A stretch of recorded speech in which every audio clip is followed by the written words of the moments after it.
Hello નમસ્કાર મિત્રો, આપણી યુટ્યુબ ચેનલ ગુજરાત જીકે ગુરુ પર હું પંકજ કંજરિયા તમારું હાર્દિક સ્વાગત કરું છું। મિત્રો, આપણો આ વિડીયો શરૂ કરતાં પહેલાં આપણી આ યુટ્યુબ ચેનલ ગુજરાત જીકે ગુરુ પર તમે જો નવા હોય ચેનલને સબસ્ક્રાઈબ કરવાનું બાકી હોય તો સબસ્ક્રાઈબ કરી લો। વિડીયો સારો લાગે તો લાઇક કરજો, તમારા મિત્રો જોડે શેર કરી શકો। તથા આપણી ટેલિગ્રામ ચેનલ પર છે ગુજરાત જીકે ગુરુ, તો એને પણ ફોલો કરી લેજો। વિડીયોની નીચે એની પણ લિંક આપેલી છે। તો ચાલો શરૂઆત કરીએ વિડીયોની। હેલો નમસ્કાર મિત્રો, આપણી યુટ્યુબ ચેનલ ગુજરાત જીકે ગુરુ પર હું પંકજ કંજરિયા તમારું હાર્દિક સ્વાગત કરું છું।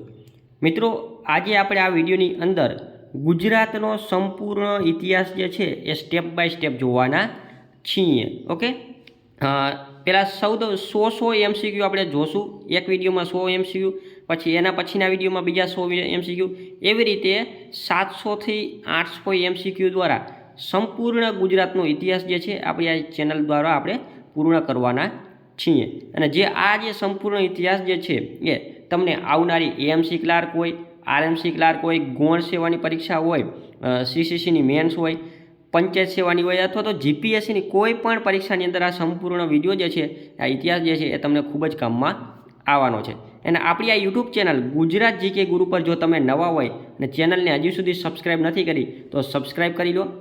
ઓકે, અને બેલ આઇકોન પર ક્લિક કરી લો જેથી કરીને તમને તમામ વિડીયોની નોટિફિકેશન છે એ મળતી રહે।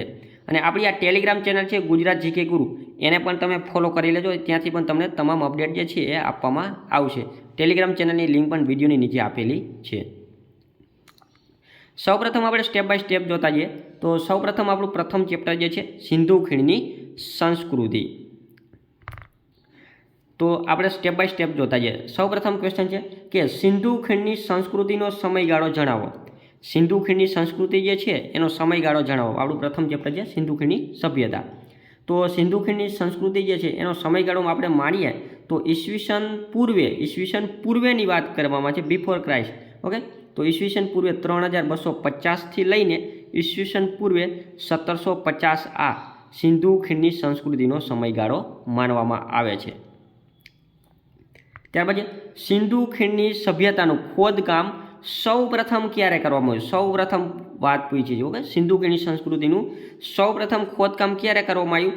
તો એ 1893ની અંદર 1893ની અંદર સૌપ્રથમ સિંધુ ખીણની સંસ્કૃતિનું ખોદકામ કરવામાં આવ્યું હતું। ઓકે, અહીંયા સિંધુ ખીણની સભ્યતાની વાત, એનું ખોદકામની વાત કરવામાં એવું નથી કીધું કે ગુજરાતમાં કીધું છે, ઓલ ઓવર સિંધુ ખીણની સંસ્કૃતિનું સૌપ્રથમ ખોદકામ છે 1893માં કરવામાં આવ્યું, એની આપણે વાત કરવામાં આવીએ છીએ। સિંધુ ખીણની સંસ્કૃતિના અવશેષો સૌથી વધારે નગરો ક્યાંથી પ્રાપ્ત થયા છે? સૌથી વધારે નગરો જે છે ક્યાંથી પ્રાપ્ત થયા છે? સિંધુ ખીણની સંસ્કૃતિના અવશેષોના સૌથી વધારે નગરો ક્યાંથી પ્રાપ્ત થયા છે? તો એ આપણને ગુજરાતમાંથી મળ્યા છે। સિંધુ ખીણની સંસ્કૃતિના સૌથી વધારે જો નગરો આપણને મળ્યા હોય તો આપણને ગુજરાતમાંથી મળ્યા છે। જો રાજસ્થાનમાંથી મળ્યા છે, ગુજરાતમાંથી મળ્યા છે, પાકિસ્તાનમાંથી મળ્યા છે, તો અલગ અલગ જગ્યાએ મળ્યા છે, પરંતુ સૌથી વધારે જો નગરો આપણને મળ્યા હોય તો ગુજરાતમાં રંગપુર મળ્યું, ઓકે, રંગપુર મળ્યું, રોજડી મળ્યું, કુંતાસી મળ્યું, લોથલ મળ્યું, ધોળાવીરા મળ્યું। તો આવા તો ઘણા બધા નગરો જે છે આપણને ગુજરાતમાંથી મળ્યા છે સિંધુ ખીણની સંસ્કૃતિના। ત્યારબાદ છે ઈસવીસન પૂર્વે 1893માં રોબર્ટ બ્રુસ ફૂટ, ઓકે, હૂટ નથી પરંતુ અહીંયા રોબર્ટ બ્રુસ ફૂટ છે, રોબર્ટ બ્રુસ ફૂટ નામના સંશોધકે ક્યાંથી પુરાતન પાષાણ યુગના અવશેષો શોધી કાઢ્યા હતા? ઈસવીસન 1893માં રોબર્ટ બ્રુસ ફૂટ નામના સંશોધકે ક્યાંથી પુરાતન પાષાણ યુગના અવશેષો જે છે એક શોધી કાઢ્યા હતા? તો એ છે મહેસાણાના સાબરકાંઠાથી જે પુરાતન પાષાણ યુગના જે અવશેષો જે છે એ શોધી કાઢ્યા હતા 1893ની અંદર। કોને? તો કે રોબર્ટ બ્રુસ ફૂટ નામના સંશોધકે। સિંધુ ખીણની સંસ્કૃતિએ ગુજરાતમાં ક્યારે પ્રવેશ કર્યો? મતલબ કે જે સિંધુ ખીણની સંસ્કૃતિના સૌપ્રથમ ગુજરાતમાં ક્યારે અવશેષો એમાં જોવા મળ્યા હતા? તો એ ઈસવીસન પૂર્વે 2000ની સાલમાં સિંધુ ખીણની સંસ્કૃતિના માટે ગુજરાતની અંદર એના અવશેષો આ ઈસવીસન પૂર્વે 2000ની સાલમાં પણ જોવા મળે છે। ત્યારબાદ છે નર્મદા ખીણ પ્રદેશમાં કયા સંશોધકે વિશિષ્ટ નિમ્ન પાષાણ ઉદ્યોગની 30 જેટલી જગ્યાઓ શોધી કાઢી? નર્મદાના જે ખીણ પ્રદેશો જે છે એમાં એક સંશોધક હતા કે જેમણે નિમ્ન પાષાણ ઉદ્યોગની 30 જેટલી જે જગ્યાઓ જે છે એ શોધી કાઢી હતી. તો એ હતા R.N. મહેતા. કોણ? R.N. મહેતાએ 30 જેટલા ઉદ્યોગોની જગ્યાઓ શોધી કાઢી નર્મદાના ખીણ પ્રદેશમાં. ક્યાં? નર્મદા નદીના ખીણ પ્રદેશમાં. ત્યાર પછી રંગપુરની શોધ ક્યારે કરવામાં આવી? તો જો ગુજરાતની અંદર સિંધુ ખીણની સભ્યતાનું સૌ પ્રથમ શોધાયેલું જો કોઈ નગર હોય તો એ છે રંગપુર. તો આ રંગપુરની શોધ ક્યારે કરવામાં આવી હતી? તો રંગપુરની શોધ જે છે એ 1931ની અંદર સૌ પ્રથમ ગુજરાતમાં શોધ કરવામાં આવી હતી. અને રંગપુર જે છે એ સિંધુ ખીણની સભ્યતાનું ગુજરાતમાં સૌ પ્રથમ મળી આવેલું સ્થળ છે. આ રંગપુર જે છે એ હાલમાં કયા જિલ્લામાં આવેલું? હાલમાં કયા જિલ્લામાં આવેલું છે રંગપુર? તો યાદ રાખો, રંગપુર જે છે હાલમાં આવેલું છે અમદાવાદ જિલ્લાની અંદર. પહેલાં સુરેન્દ્રનગર જિલ્લાના લીંબડી તાલુકાની અંદર આ રંગપુર આવેલું હતું, પરંતુ હાલમાં અત્યારે અમદાવાદ જિલ્લાની અંદર આ રંગપુર જે છે એ આવેલું છે. રંગપુરની શોધ કોને કરી હતી? રંગપુરની શોધ કોને કરી હતી? તો રંગપુરની શોધ જે છે એ માધવ સ્વરૂપ વત્સ સૌ પ્રથમ શોધ 1931માં જ્યારે મળ્યું ને એની સૌ પ્રથમ શોધ માધવ સ્વરૂપ વત્સ દ્વારા કરવામાં આવી હતી. પરંતુ પાછળથી એનું વ્યવસ્થિત રીતે ખોદકામ અને સંશોધન જે છે ડૉક્ટર S.R. રાવે પણ કર્યું હતું 1954માં. ભારતમાં સિંધુ સભ્યતાનું પ્રાચીન નગર કયું મળી આવેલું છે? ભારતની અંદર સિંધુ સભ્યતાનું પ્રાચીન નગર કયું મળી આવ્યું છે? તો પ્રાચીન નગર જે છે એ રંગપુર મળી આવ્યું હતું. રંગપુર. ઓકે, 1931ની અંદર. ચિત્રકળાની શોધ સિંધુ સભ્યતાની કઈ જાતિના લોકો દ્વારા કરવામાં આવી હતી? તો ચિત્રકળાની શોધ જે છે એ સિંધુ સભ્યતાની કઈ જાતિના લોકો દ્વારા કરવામાં આવી હતી? તો એ જે છે રંગપુર દ્વારા. ઓકે, રંગપુરના લોકો દ્વારા ચિત્રકળાની શોધ કરવામાં આવી હતી. રંગપુર જે છે કઈ નદીના કિનારે આવેલું છે? તો યાદ રાખો, રંગપુર જે છે એ આવેલું છે આપણા ભોગાવો નદીના કિનારે. ઓકે, ભોગાવો નદીના કિનારે. ઓકે, સુરેન્દ્રનગર જિલ્લામાંથી થઈ અમદાવાદ જિલ્લાની અંદર સુની નીકળી આ ભોગાવો નદી જે છે નીકળે છે. ઓકે, ભોગાવો. તો આ ભોગાવો જે છે એ ભોગાવો નદીના કિનારે આ રંગપુર શહેર જે છે વસેલું હતું. સિંધુ સભ્યતાના કયા નગરમાંથી માટીના વાસણોમાં હરણ, મોર અને બળદ પશુ પંખીની આકૃતિ જોવા મળે છે? સિંધુ સભ્યતાના કયા નગરમાંથી આપણને હરણ છે, મોર જે છે, બળદ જે છે, પશુ પંખી છે વગેરેની આકૃતિ જોવા મળે છે? તો એ છે રંગપુર. ક્યાં? રંગપુરમાંથી આપણને મળે છે. સિંધુ સભ્યતાના કયા નગરમાંથી ડાંગરની ફોતરીઓ મળેલી છે? સિંધુ સભ્યતાના કયા નગરમાંથી ડાંગરની ફોતરીઓ મળી આવેલી છે? તો એ છે રંગપુરમાંથી. ક્યાંથી? રંગપુરમાંથી આપણને ડાંગરની ફોતરીઓ જે છે એ મળી આવેલી છે. લોથલ શબ્દનો અર્થ શું થાય છે? લોથલ છે એનો અર્થ શું થાય? તો મરેલાનો લાશનો ટીંબો. લાશનો ટીંબો એટલે લોથલ. ઓકે, લોથલ શબ્દનો અર્થ થાય છે. આ લોથલ જે છે કયા તાલુકામાં આવેલું છે? તો લોથલ જે છે ને એ ધોળકા તાલુકામાં આવેલું છે. અમદાવાદ જિલ્લાના ધોળકા તાલુકાની અંદર આ જે લોથલ જે છે સરગાવલા ગામ પાસે આ લોથલ જે છે એ આવેલું છે. લોથલનું ખોદકામ ક્યારે કરવામાં આવ્યું હતું? તો લોથલનું ખોદકામ જે છે એ કરવામાં આવ્યું હતું 1954ની અંદર. લોથલનું ખોદકામ 1954માં કરવામાં આવ્યું હતું. સિંધુ સભ્યતાનું સ્થળ આ લોથલ કઈ નદીના કિનારે આવેલું છે? તો યાદ રાખો, લોથલ જે છે એ પણ ભોગાવો નદીના કિનારે જ આવેલું છે. લોથલ ભોગાવો નદીના કિનારે આવેલું છે.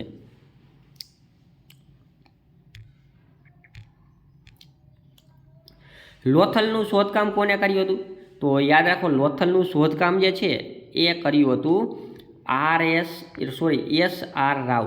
Doctor S.R. રાવ છે એમના દ્વારા લોથલનું શોધકામ કરવામાં આવ્યું હતું. પ્રાચીન સમયમાં સિંધુ સભ્યતાનું કયું મહાન બંદર હતું? તો પ્રાચીન સમયમાં સિંધુ સભ્યતાનું મહાન બંદર જે હતું એ હતું લોથલ. શું હતું? લોથલ. સિંધુ સભ્યતાના કયા સ્થળેથી 64 વખારો ધરાવતું વિશાળ મકાન જે છે એ મળી આવેલું છે? સિંધુ સભ્યતાના કયા સ્થળેથી 64 વખારો ધરાવતું વિશાળ મકાન મળી આવેલું છે? તો એ છે લોથલની અંદરથી સિંધુ સભ્યતાના 64 વખારો ધરાવતું વિશાળ મકાન જે છે આપણને મળી આવેલું છે. જોડિયા કબર સિંધુ સભ્યતાના કયા પ્રાચીન નગરમાંથી મળી આવેલા છે? તો જોડિયા કબર જે છે એ આપણને લોથલ શહેરમાંથી, ક્યાંથી? લોથલમાંથી જોડિયા કબર સિંધુ સભ્યતાના પ્રાચીન નગરમાંથી આપણને મળી આવે છે. જોડિયા કબર મતલબ કે પતિ પત્નીના હોય એવા જે બંનેના જે મરી ગયા હોય, મતલબ મૃત થયા હોય તો એમના જે કબરમાં દાટેલા હોય અથવા તો એ સિંધુ સભ્યતાના પ્રાચીન નગરમાંથી આપણને મળી આવેલા છે એવું કહેવામાં આવે છે. અહીંયા સિંધુ સભ્યતાના કયા નગરમાંથી જહાજો લંગરવા માટેની ગોદીઓ પ્રાપ્ત થઈ? જહાજો લંગરવા માટેની ગોદીઓ પ્રાપ્ત થઈ હતી. તો એ છે લોથલમાંથી આપણને જહાજો લાંગરવા માટેની ગોદીઓ જે છે પ્રાપ્ત થઈ હતી. ઓકે, જહાજો લાંગરવા માટે અહીંયા જહાજો દ્વારા વિદેશમાં વેપાર થતો હતો. અનાજ દળવાની ઘંટીની શોધ કોણે કરી હતી? તો અનાજ દળવાની ઘંટી જે છે એની શોધ કરી હતી લોથલની પ્રજાએ. અનાજ દળવા માટેની ઘંટીની શોધ કરી હતી લોથલની પ્રજાએ. સિંધુ સભ્યતાના કયા નગરમાંથી માપ માટેની હાથી દાંતની પટ્ટીઓ, શતરંજની જેવી રમતો તથા મણકા બનાવવાનું કારખાનું મળી આવેલું છે? તો એ છે લોથલમાંથી. ક્યાંથી? લોથલમાંથી આપણે હાથી દાંતની પટ્ટીઓ, શતરંજ એટલે ચેસ જેવી રમતો, મણકા બનાવવાનું કારખાનું વગેરે આપણને સિંધુ ખીણની સભ્યતાના લોથલ શહેરમાંથી આપણને મળી આવેલું છે. હાથી દાંતની પટ્ટીઓ, જેથી કરીને આપણે કંઈ માપ લેવું હોય તો એ હાથીના દાંતની પટ્ટીઓ બનાવવામાં આવતી. આપણે અત્યારે હાલમાં કેમ સ્કેલ બનાવવામાં છે. હેલો, નમસ્કાર મિત્રો.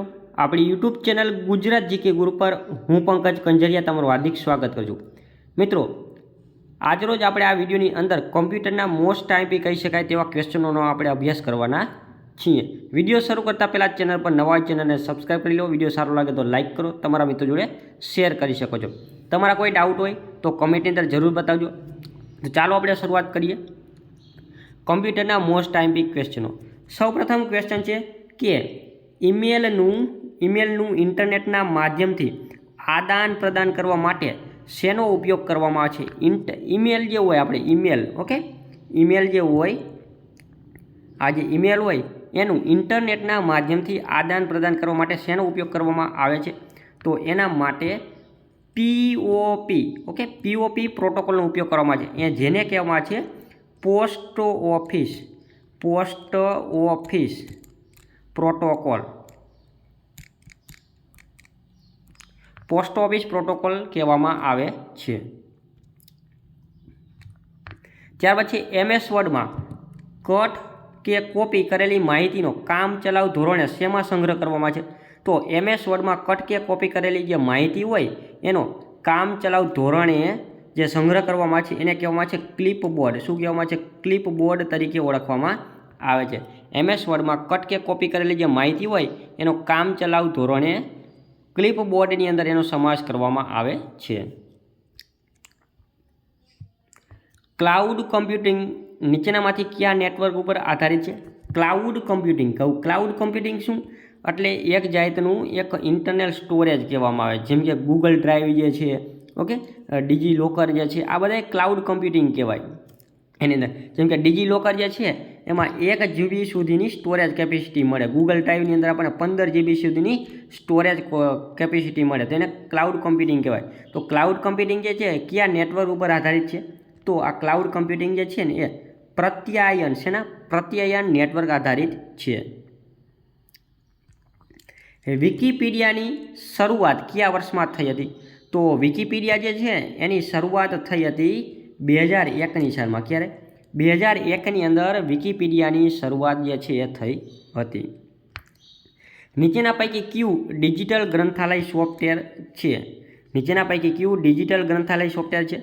તો જે આપણે ડાસ્પેસ જે છે ને એ નીચેના પૈકી ડાસ્પેસ છે એ ડિજિટલ ગ્રંથાલય સોફ્ટવેર છે.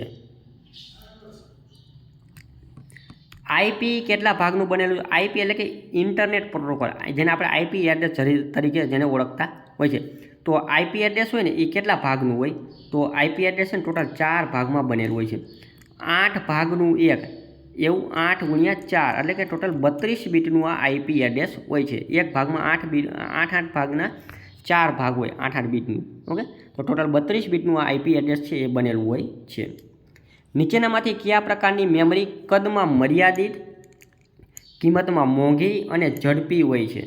નીચેનામાંથી કયા પ્રકારની મેમરી કદમાં મર્યાદિત, કિંમતમાં મોંઘી અને ઝડપી હોય છે? તો એ હોય છે પ્રાઇમરી મેમરી. 2 પ્રકારની મેમરી આવે, પ્રાઇમરી મેમરી અને સેકન્ડરી મેમરી. હવે પ્રાઇમરી મેમરી જો હોય એમાં રેમ, એમાં કોણ આવે? તો કે રેમ આવે, ઓકે, રોમ આવે, આ બધી પ્રાઇમરી મેમરી. અને સેકન્ડરી મેમરીમાં શું આવે? તો કે ફ્લોપી ડિસ્ક જે છે, ફ્લોપી ડિસ્ક છે, હાર્ડ ડિસ્ક છે, ઓકે, હાર્ડ ડિસ્ક છે, પેન ડ્રાઈવ જે છે, મેમરી કાર્ડ જે છે, ઓકે, આ બધું સેકન્ડરી ડિસ્કમાં આવે. MS પાવરપોઈન્ટમાં એડિટિંગ માટેનો મુખ્ય વ્યૂ કયો છે? MS પાવરપોઈન્ટ હોય એમાં એડિટિંગ માટેનો મુખ્ય વ્યૂ કયો છે? તો મુખ્ય વ્યૂ હોય છે નોર્મલ વ્યૂ. ઓકે, અલગ અલગ વ્યૂ આવે. હા, જો સ્લાઇડ શોર્ટર વ્યૂ આવે, એટલે એમાં સ્લાઇડ શોર્ટર વ્યૂ હોય ને તો એમાં 1000 આમાં ડાયરેક્ટ સીધી 9 સ્લાઇડ બતાવે એક સાથે, 9 સ્લાઇડ દેખાય તમને.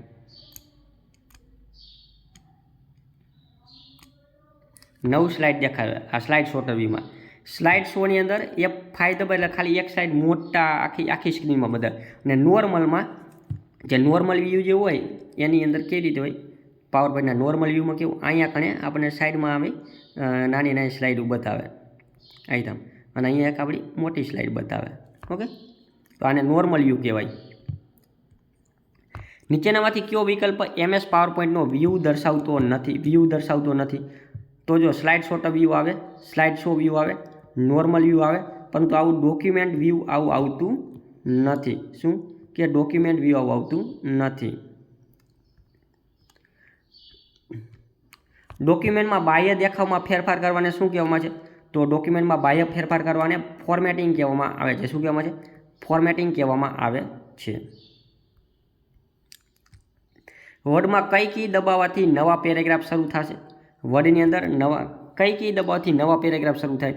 તો વર્ડની અંદર એન્ટર કી દબાવી આપણે, માની લો કે આ વર્ડનું પેજ છે, ઓકે, અહીંયા છેલ્લે છે ને અહીંયા આપણે એન્ટર દબાવીને ડાયરેક્ટ સીધો અહીંયા છીએ આપણે અહીંયાથી એન્ટર દબાવી એટલે નવો પેરેગ્રાફ શરૂ થઈ જાય. કમ્પ્યુટરમાં યુએસબીનું પૂરું નામ શું છે? તો યુએસબીનું પૂરું નામ છે યુનિવર્સલ સિરિયલ બસ. શું છે? યુએસબી, યુનિવર્સલ સિરિયલ બસ. યુએસબી કેબલ જેને આપણે કહીએ છીએ તે. જંક મેલને કયા નામથી ઓળખવામાં આવે છે?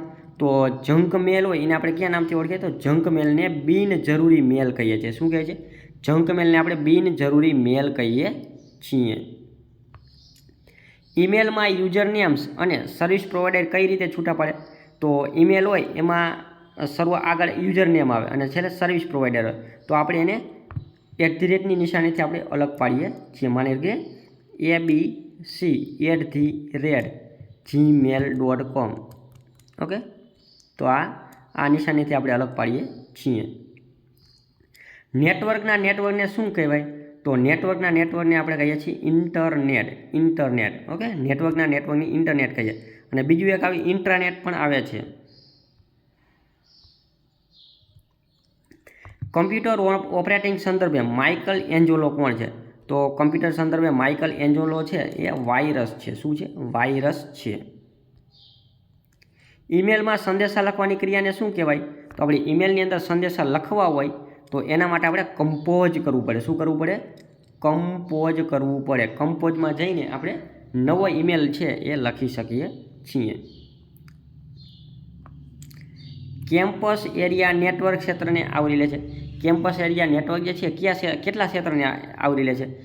તો અલગ અલગ જે છે 1 કિલોમીટર જેટલું ક્ષેત્ર હોય છે એને આવરી લે છે. ઓકે, લેન કેબલ આવે, એક તો લેન આવે, લોકલ એરિયા નેટવર્ક. ઓકે, પછી કેન આવે, કેમ્પસ એરિયા નેટવર્ક. ઓકે, પછી વાઇડ એરિયા નેટવર્ક, પછી મેટ્રોપોલિટન એરિયા નેટવર્ક. કમ્પ્યુટરમાં માઉસના બટનને દબાવીને ખસેડવાની ક્રિયાને શું કહેવાય? કમ્પ્યુટર હોય એમાં જે માઉસનું બટન હોય એને દબાવવાનું, પછી એને ખસેડવાની ક્રિયાને શું કહેવાય? તો એને ડ્રેગિંગ કહેવામાં આવે છે. શું કહેવામાં છે? ડ્રેગિંગ કહેવામાં આવે છે. ગુજરાતનું સ્ટેટ પોર્ટલ કયું છે? તો ગુજરાતનું સ્ટેટ પોર્ટલ છે gujatindia.com. ક્યાં છે? તો gujatindia.com ગુજરાતનું સ્ટેટ પોર્ટલ છે.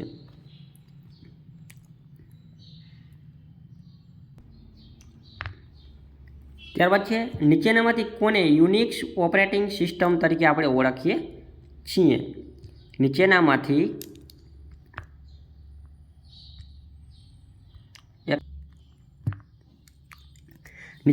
કોને યુનિક્સ ઓપરેટિંગ સિસ્ટમ બનાવવા માટે પોતાનો ફાળો આપ્યો નથી? તો એમાં જે છે આ ડેનિસ રિકી, કેન થોમ્સન, જો ઓસન, આ બધાએ યુનિક ઓપરેટિંગ સિસ્ટમ બનાવવા પોતાનો ફાળો આપેલા છે, પરંતુ આ જેમ્સ ગોસલિંગ છે એનો ફાળો આમાં છે નહીં. EEPROM ઉપરની માહિતી પૂછવા માટે નીચેનામાંથી શું વપરાય છે? તો એના માટે ઇલેક્ટ્રિક સિગ્નલ જે છે એ વપરાય છે.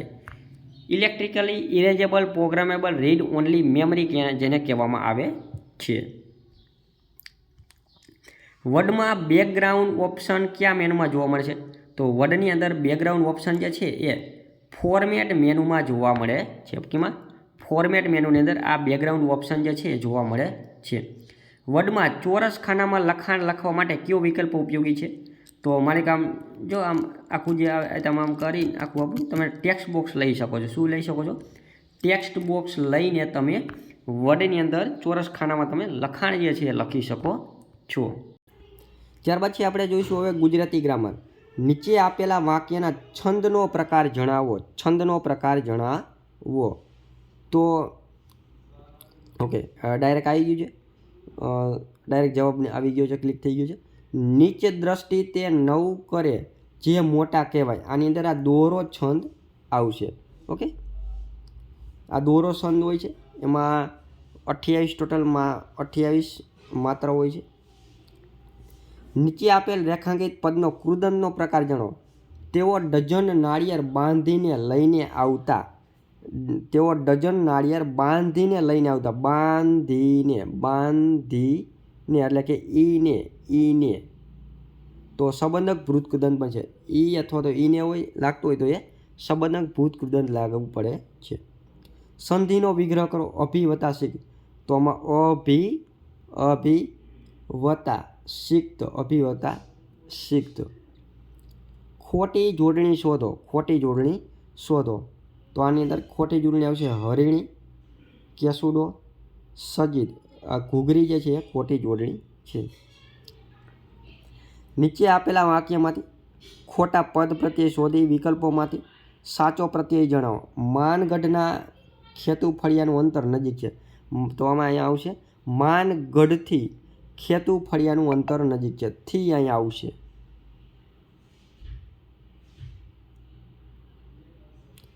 નીચે આપેલ વાક્યના છંદનો પ્રકાર જણાવો. ઘરે અનુભવે વિશાળ નયનો સમાધાનના. તો એ છે પૃથ્વી છંદ આવશે. પૃથ્વી ઘરે અનુભવ. જો લઘુ, ગુરુ અને લઘુ પ્રથમ ત્રણ છે. આ જો ઘ લઘુ છે, રે ગુરુ છે અને અ લઘુ છે. નીચે આપેલા વાક્યનો યોગ્ય ભાવે પ્રયોગ જણાવો. વિદ્યાર્થીનીઓ ચાલી ગઈ. વિદ્યાર્થીનીઓ ચાલી ગઈ. તો વિદ્યાર્થીનીઓથી ચાલી જવાયું. ઓકે, એ આવશે જવાબ. નીચે આપેલા વાક્યમાંથી રેખાંકિત વિશેષણનો પ્રકાર જણાવો. તો છે આસમાની આકાશ જોવાની મજા જ ઓર હોય છે. તો એ છે રંગવાચક વિશેષણ. રંગવાચક વિશેષણ. નીચે આપેલા વાક્યમાં રેખાંકિત પદનો કૃદંતનો પ્રકાર જણાવો. તો એ છે મેં બધું વાળીને સાફ કરી. તો આ પણ છે સંબંધક ભૂત. વાળીને આમાં પણ ઈને શબ્દ આવશે. ઈને એટલે વાળીને એમાં ઈને લાગશે એટલે આમાં પણ સંબંધક ભૂત કૃદંત આવશે. નીચે આપેલા સાદા વાક્યોને જોડતા યોગ્ય સંયોજકો જણાવો. તો ચાલ હવે શરીર કોરું કર, જમવા બેસ. ચાલ હવે શરીર કોરું કર અને જમવા બેસ. તો અહીંયા અન્ય શબ્દ આવશે. ખોટી જોડણી શોધો. તો એ છે પ્રાદુર્ભૂત. પ્રાદુર્ભાત. એમાં ખોટી જોડણી આવશે. પ્રાદુર્ભાત. સંધિ છોડો. સુષુપ્ત, તો સુ વત્તા સુ તો સુષુપ્ત. સંધિ જોડો ઉદ વત્તા આર તો ઉદ્ધાર, ઉદ્ધાર.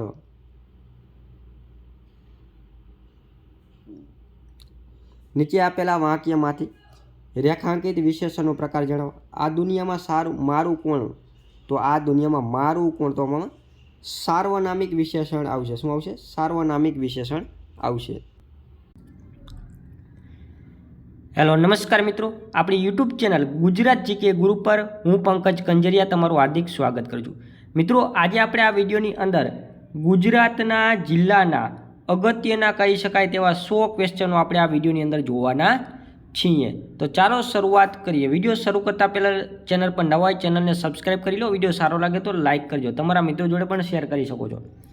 સૌ પ્રથમ ક્વેશ્ચન છે કે ખંભાલડીની ગુફાની શોધ કોને કરી હતી? ખંભાલડીની ગુફાની શોધ કોણે કરી હતી? તો ખંભાલડીની ગુફાની જે શોધ જે છે આપણા જે પુરાતત્વવિદ હતા પીપી પંડ્યા દ્વારા ખંભાલડીની ગુફાની શોધ કરવામાં આવી હતી.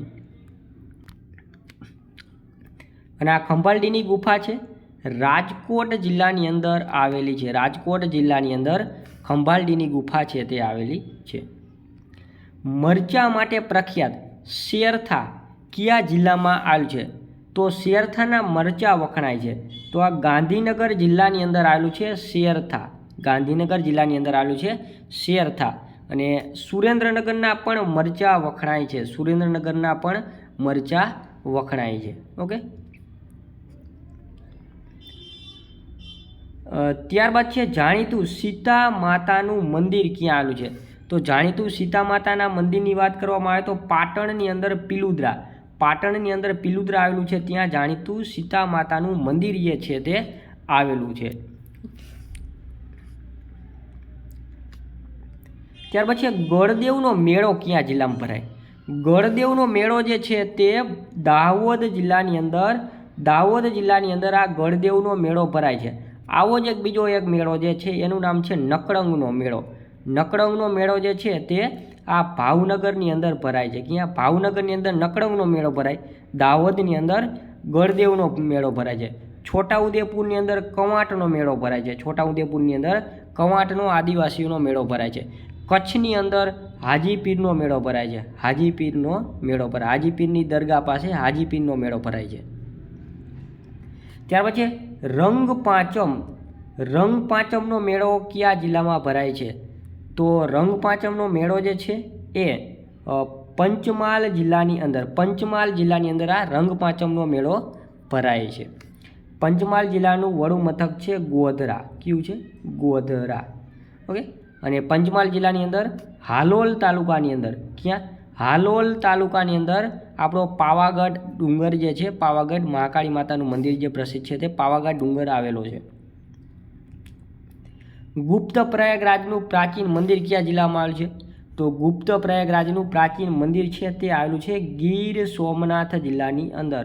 એનું વડું મથક છે વેરાવળ. ઓકે, અને આ વેરાવળની અંદર મત્સ્ય ઉદ્યોગ જે છે એનો વિકાસ પામ્યો છે. અહીંયા હોળીઓ બનાવવાનો પણ વિકાસ થયેલો છે. શનિની વાવ ક્યાં આવેલી છે? તો શનિની વાવની જો વાત કરવામાં આવે તો શનિની જે વાવ છે દેવભૂમિ દ્વારકા જિલ્લાની અંદર ભાણવડ તાલુકાના હાથલાની અંદર આ શનિની જે વાવ જે છે તે આવેલી છે. ત્યાર પછી હવેલી સ્થાપત્યમાં નીચેનામાંથી કોની હવેલીનો સમાવેશ થતો નથી?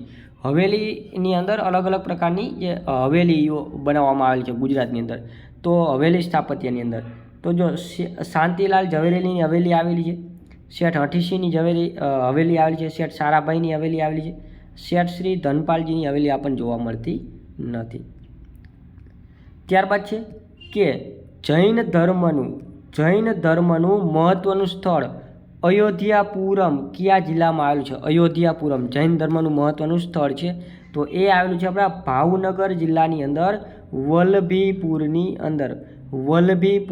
અંદર આ જૈન ધર્મનું મહત્વનું સ્થળ અયોધ્યાપુરમ જે છે તે આવેલું છે. પ્રાચીન મંદિર હળાદ કયા જિલ્લામાં આવેલું છે? પ્રાચીન મંદિર છે હળાદ. તો હળાદ આવેલું છે આપણા બનાસકાંઠા જિલ્લાના દાંતા તાલુકાની અંદર, હળાદનું પ્રાચીન મંદિર. ત્યાર પછી દાઉદી વોરા કોમની દરગાહ સૈલાવી કયા જિલ્લામાં આવેલી છે? તો દાઉદી વોરા કોમની દરગાહ જે છે સૈલાવી તે આવેલી છે આપણા મહેસાણા જિલ્લાની અંદર. ઓકે, મહેસાણા જિલ્લાની અંદર. ત્યાર પછી બાવા પ્યારાની ગુફાની શોધ કોણે કરી હતી? તો બાવા પ્યારાના ગુફાની શોધ કરી હતી ડૉક્ટર બર્જેસ. અને બાવા પ્યારાની ગુફા આવેલી છે આપણા જુનાગઢ જિલ્લાની અંદર. ખાપરા કોડિયાની ગુફા પણ અહીંયા આવેલી છે. ખાપરા કોડિયાની ગુફા પણ આવેલી છે. અને અશોકનો શિલાલેખ આવેલો છે અહીંયા. અશોકનો શિલાલેખ પણ આવેલો છે જુનાગઢમાં. કોની નિશ્રામાં સંતવાણી એવોર્ડ આપવામાં આવે છે? તો સંતવાણી એવોર્ડ જે છે એ મોરારી બાપુના નિશ્રામાં એના સાનિધ્યમાં આ સંતવાણી એવોર્ડ આપવામાં આવે છે. અને મોરારી બાપુનો જન્મ થયો હતો. મોરારી બાપુ જે છે આપણા ભાવનગર જિલ્લાના મહુવા તાલુકાના તલગાજરડાના. ઓકે, ભીમકુંડ ક્યાં આવેલો છે? તો ભીમકુંડ છે તે ગિરનાર પર્વત ઉપર આવેલો છે ભીમકુંડ. ઓકે, અને અહીંયા જૂનાગઢની અંદર અશ્વત્થામાનો ડુંગર પણ આવેલો છે. અશ્વત્થામાનો ડુંગર પણ આવેલો છે જૂનાગઢની અંદર. સન નામના અંગ્રેજી અખબારની શરૂઆત કોણે કરી હતી? તો અમૃતલાલ શેઠ, કે જેમને સન નામના અંગ્રેજી અખબારની શરૂઆત કરી હતી. અને એમનો જન્મ લીંબડીની અંદર થયો હતો. ત્યાર પછી મોઢ પરનો કિલ્લો કયા જિલ્લામાં આવેલો છે? તો મોઢ પરનો કિલ્લો જે છે એ દ્વારકા જિલ્લાના ભાણવડની અંદર મોઢ પરનો કિલ્લો આવેલો છે. ઓકે, અને અહીંયા જ ભાણવડ તાલુકાની અંદર જ આવેલું છે ધુમલી. દેવભૂમિ દ્વારકા જિલ્લાના ભાણવડ તાલુકાની અંદર જ ધુમલી પણ આવેલું છે, કે જ્યાં નવલખા મંદિર આવેલું છે. નવલખા મંદિર આવેલું છે. ત્યાર પછી માંડવરાયનું સૂર્ય મંદિર કયા જિલ્લામાં આવેલું છે? તો માંડવરાયનું સૂર્ય મંદિર છે તે સુરેન્દ્રનગર જિલ્લાની અંદર આવેલું છે. માંડવરાયનું સૂર્ય મંદિર સુરેન્દ્રનગર જિલ્લાની અંદર આવેલું છે. ગુજરાતમાં નીચેના પૈકી કયો પ્રદેશ ઈસવીસન 1853માં બ્રિટિશ સરકારના અંકુશમાં ન હતો? તો બ્રિટિશ સરકારના અંકુશમાં પંચમહાલ હતો, ચાંપાનેર હતો, પાવાગઢ હતો, પરંતુ એક રાજપીપળા જે છે એ બ્રિટિશ હુકુમતના અંતર્ગત ન હતો. જૂનાગઢમાં રુદ્રદાવાનો શિલાલેખ કઈ લિપિમાં લખાયેલો છે? તો જૂનાગઢની અંદર રુદ્રદાવાનો જે શિલાલેખ જે છે એ લખાયેલો છે દેવનગરી લિપિની અંદર. દેવનગરી લિપિની અંદર લખવામાં આવેલો છે. ઓકે, અને ભાષા પૂછે તો એ છે સંસ્કૃત. જો અહીંયા ટોટલ 3 શિલાલેખો છે.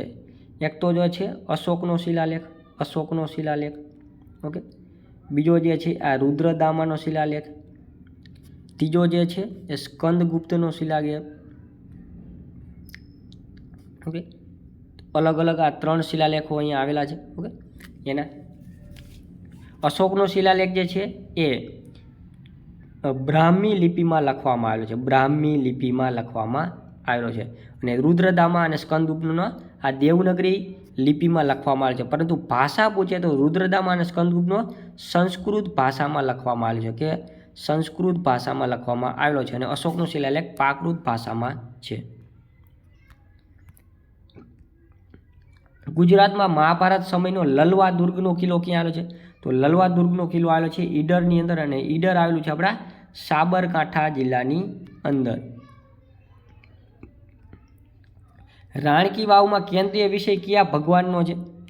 તો આપણી રાણકી વાવ જે છે એમાં કેન્દ્રીય વિષય ભગવાન વિષ્ણુનો જે છે. રાણકી વાવ પાટણની અંદર જે આવેલી છે, પાટણની અંદર. ઓકે, 2014ની અંદર વર્લ્ડ હેરિટેજ સાઇટની અંદર સમાવેશ કરવામાં આવેલો છે. જમીનથી 7 માળની છે અને આ જયા પ્રકારની વાવ છે. અને તેમાં જે એના શિલ્પો જે છે દિવાલ ઉપર કંડારવામાં આવેલા અલગ અલગ કોતરણી છે, તેમાં મુખ્ય વિષય ભગવાન વિષ્ણુનો છે. ત્યાર પછી ઝીંઝુ રીજનની ગુફા ક્યાં આવેલી છે? તો ઝીંઝુ રીજનની ગુફા જે છે એ આવેલી છે આપણા રાજકોટ જિલ્લાના સિદ્ધસર પાસે. ત્યાર પછી સુદર્શન તળાવ ઉપર ભગવાન વિષ્ણુનું મંદિર કોણે બંધાવ્યું હતું? તો સુદર્શન તળાવ ઉપર ભગવાન વિષ્ણુનું ચક્રપાલિતે મંદિર બંધાવ્યું હતું. ચક્રપાલિત જે છે એમને સુદર્શન તળાવ ઉપર ભગવાન વિષ્ણુનું મંદિર બંધાવ્યું હતું. ત્યાર પછી લશ્કરી વાવ ક્યાં આવેલી છે? તો લશ્કરી વાવ જે છે તે જૂનાગઢ જિલ્લાના ઉપરકોટના કિલ્લાની અંદર આ લશ્કરી વાવ આવેલી છે. ઉપરકોટનો કિલ્લો આપણે જૂનાગઢમાં આવેલો છે અને ત્યાં 3 તોપ પણ આવેલી છે. નીલમ નામની નીલમ જેવી તોપો પણ ત્યાં આવેલી છે. ગુજરાત રાજ્યનો તમામ વહીવટ ગુજરાતી ભાષામાં ચલાવવાનો નિયમ કયા રાજાએ કર્યો હતો? તો આવો નિયમ જે છે સયાજીરાવ ગાયકવાડે આવો નિયમ કર્યો હતો કે ગુજરાતી રાજ્યનો તમામ વહીવટ ગુજરાતી ભાષામાં ચલાવવો. વાઘમેલ કઈ નદીના કિનારે આવેલો છે? તો વાઘમેલ જે છે એ મચ્છુ નદીના કિનારે આવેલો છે. ક્યાં? મચ્છુ નદીના કિનારે વાઘમેલ આવેલો છે. વાઘમેલ કયો? તો કે આપણું મણિ મંદિર છે તે મણિ મંદિર ક્યાં આવ્યું? મોરબી જિલ્લાની અંદર આવેલું છે મણિ મંદિર. મોરબીની અંદર આવેલું છે મણિ મંદિર કે જે વાઘજી ઠાકોર બીજાએ બનાવ્યો હતો અને આને વાઘમેલ કહેવામાં આવે છે. મચ્છુ નદીના કિનારે આવેલ છે. ગંભીરપુરા કુંડ ક્યાં આવેલો છે? તો ગંભીરપુરાનો કુંડ જે છે તે ઈડરની અંદર આવેલો છે. ઈડર આવેલું છે આપણા સાબરકાંઠા જિલ્લાની અંદર. ગાંધીના ચશ્મા કૃતિ કોની છે? તો ગાંધીના ચશ્મા નામની આ કૃતિ જે છે ગુણવંત શાહની છે. ગુણવંત શાહની કૃતિ છે ગાંધીના ચશ્મા. ગુજરાત વિદ્યાપીઠની સ્થાપના ક્યાં આંદોલન સમયે કરવામાં આવી હતી? તો આપણે મહાત્મા ગાંધીજીએ અસહકારનું આંદોલન કર્યું 1920ની અંદર, ત્યારે ગુજરાત વિદ્યાપીઠની સ્થાપના કરવામાં આવી હતી 18 ઓક્ટોબર 1920ની અંદર અને તેના પ્રથમ કુલપતિ પણ મહાત્મા ગાંધીજી જ હતા. ઓકે, અમદાવાદની અંદર આવેલ છે ગુજરાત વિદ્યાપીઠ. પ્રાચીન સ્થળ વેણીવદર ક્યાં આવેલું છે? તો પ્રાચીન સ્થળ વેણીવદર છે તે અમરેલી જિલ્લાની અંદર આવેલું છે. પ્રાચીન સ્થળ છે વેણીવદર.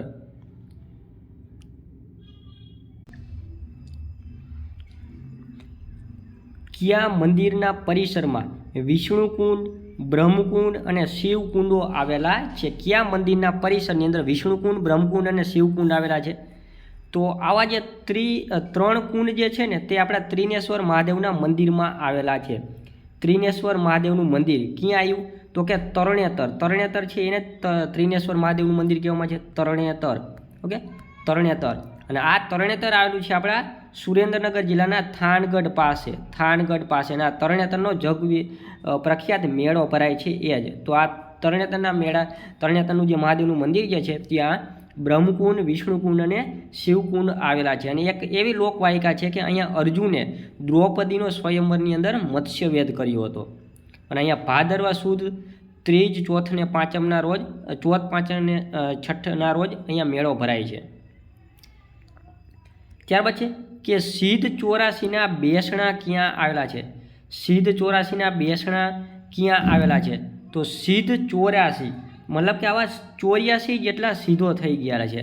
તો એ આપણા જૂનાગઢ ગિરનારની અંદર 84 જેટલા સિદ્ધો થઈ ગયા છે. તો સિદ્ધ 84ના જે બેસણા છે તે આવેલા છે ગિરનાર પર્વત ઉપર. ગિરનારને પહેલાં રેવતક પણ કહેવામાં આવતું હતું અને ગિરિનગર પણ કહેવામાં આવતું હતું. ત્યારબાદ છે કે સૌરાષ્ટ્રમાં ભવાઈની મંડળીઓને કયા નામથી ઓળખવામાં આવે છે? તો સૌરાષ્ટ્રની અંદર ભવાઈની મંડળીઓ હોય છે એને બેડા તરીકે ઓળખવામાં આવે છે. બાકી પેડા તરીકે પણ ઓળખવામાં આવે છે, પરંતુ સૌરાષ્ટ્રમાં બેડા તરીકે ઓળખવામાં આવે છે. પાટણના પટોળાની કલા કયા રાજાના સમયમાં વિકાસ પામી હતી? તો સિદ્ધરાજ જયસિંહના સમયમાં પાટણના પટોળાની કલા જે છે એનો વિકાસ થયો હતો. અને આ પાટણના પટોળા જે છે એ બેવડ ઇક્ત શૈલીની અંદર બનાવવામાં આવે છે. બેવડ ઇક્ત શૈલી મતલબ કે બંને બાજુ પહેરી શકાય. ઓકે, ઇન્ડોનેશિયા અને બાલીની અંદર પણ આ પાટણના પટોળા જે છે આપણને એના જેવી જ બેવડ ઇક્ત શૈલી જે છે ત્યાં પણ આ થાય છે. ઇન્ડોનેશિયા અને બાલીની, પાટણ સિવાય બહાર. પ્રસિદ્ધ સ્થળ માલસામોડ કયા જિલ્લામાં આવેલું છે? તો પ્રસિદ્ધ સ્થળ માલસામોડ જે છે તે નર્મદા જિલ્લાની અંદર આવેલું છે. નર્મદા જિલ્લાની અંદર આવેલું છે. ત્યારબાદ છે નીચેનામાંથી કઈ જોડ સાચી નથી? તો જો જાંબુઘોડા અભયારણ્ય એ પંચમહાલ જિલ્લાની અંદર આવેલું છે, સાચું છે. પછી છે ડાંગની અંદર પૂર્ણા અભયારણ્ય આવેલું છે, એ પણ સાચું છે. મહેસાણાની અંદર થોર અભયારણ્ય આવેલું એ પણ સાચું છે. રતનમહલ અભયારણ્ય મહીસાગરમાં નથી આવેલું, પરંતુ રતનમહલ જે છે ને તે દાહોદની અંદર આવેલું છે. દાહોદની અંદર રતનમહલ અભયારણ્ય આવેલું છે. પૂજ્ય કસ્તુરબાનો સેવાશ્રમ સ્થળ મરોલી કયા જિલ્લામાં છે? તો મરોલી આવેલું છે નવસારી જિલ્લાની અંદર. મરોલી, ઓકે. પૂજ્ય કસ્તુરબાનો સેવાશ્રમ આવેલો છે. ગુજરાતમાં પતંગ મ્યુઝિયમ ક્યાં આવેલું છે? તો પતંગ મ્યુઝિયમ જે છે એ આવેલું છે આપણા સંસ્કાર કેન્દ્ર પાલડી, અમદાવાદની અંદર આવેલું છે પતંગ મ્યુઝિયમ. અને દર વર્ષે પતંગ જે છે કાઇટ ફેસ્ટિવલ ક્યાં ઉજવાય છે? તો અમદાવાદની અંદર દર વર્ષે કાઇટ ફેસ્ટિવલ ઉજવાય છે 13 થી 15 જાન્યુઆરીની વચ્ચે દર વર્ષે. અંબોડનો મેળો કયા જિલ્લામાં ભરાય છે? તો અંબોડનો જે આ મેળો જે છે એ ગાંધીનગર જિલ્લાની અંદર અંબોડેશ્વર મહાદેવનું જે મંદિર છે ત્યાં અંબોડ ગામની અંદર આ અંબોડનો મેળો ભરાય છે. ત્યાર પછી દોલત નિવાસ પેલેસ ક્યાં આવેલું છે? તો દોલત નિવાસ પેલેસ છે ઈડરની અંદર આવેલું છે. અને ઈડર આવેલું છે સાબરકાંઠા જિલ્લાની અંદર. આપણે જો ઈડરિયો ગઢ જે છે તે જાણીતો છે. રાણી રૂઠીનું માળિયું પણ આ ઈડરિયા ગઢ ઉપર આવેલો છે. તો આ દોલત નિવાસ પેલેસ જે છે તે ઈડરમાં આવેલો છે. ત્યાર પછી રાષ્ટ્રીય એકતા તરીકે કયા મેળાનું આયોજન કરવામાં આવે છે? એક ભારત શ્રેષ્ઠ ભારતના બેનર હેઠળ રાષ્ટ્રીય એકતાના મેળા તરીકે માધવપુરના મેળાનું આયોજન કરવામાં આવે છે. માધવપુરનો મેળો પોરબંદર જિલ્લાની અંદર ઉજવાય છે, ભરાય છે. ઓકે. ચૈત્ર સુદ નોમથી આ મેળો ભરાય છે, મતલબ કે રામનવમીમાં દિવસેથી આ મેળાની શરૂઆત થાય છે.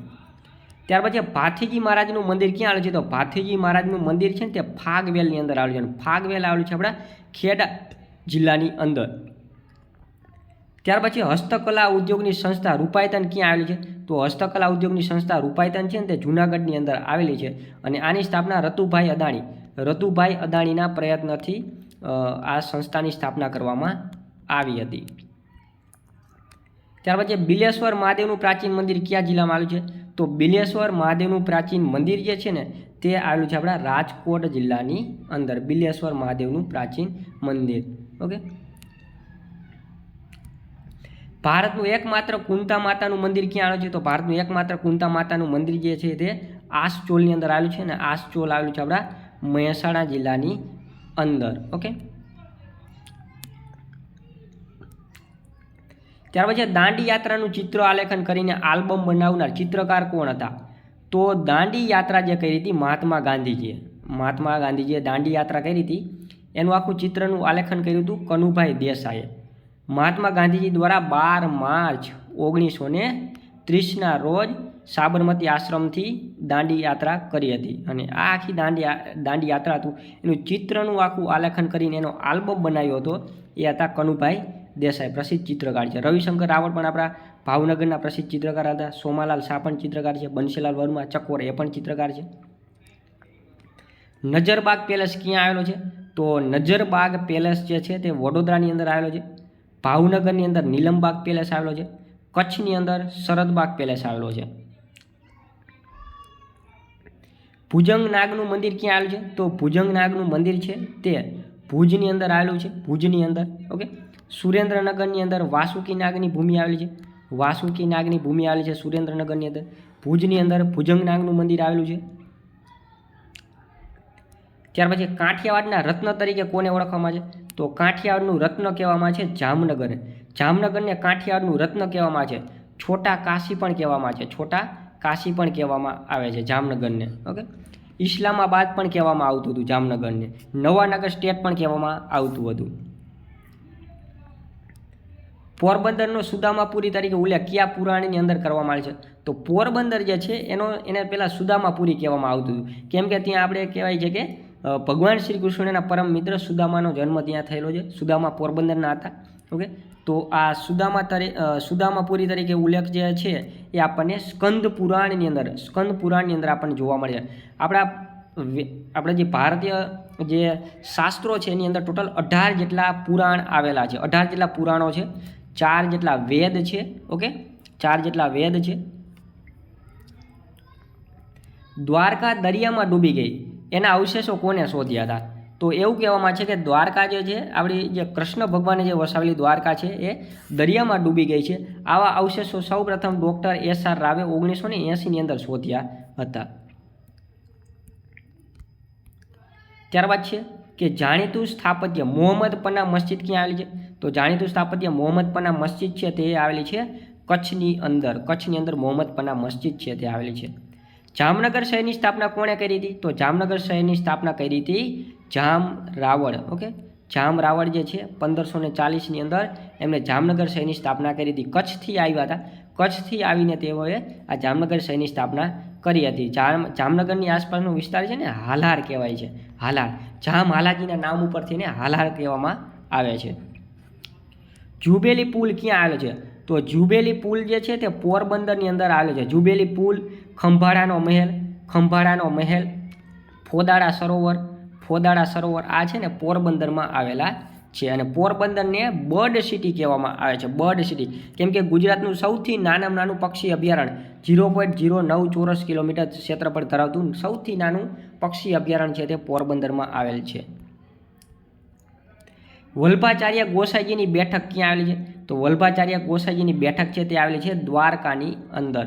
શારદાપીઠ આશ્રમ પણ આ દ્વારકામાં આવેલો છે કે જે જગતગુરુ શંકરાચાર્ય ભારતના 4 જે મઠો સ્થાપ્યા હતા એમાંનો એક જે હતો પશ્ચિમ દિશામાં એ દ્વારકા. ઓકે, તો દ્વારકાની અંદર આવેલું છે શારદાપીઠ આશ્રમ.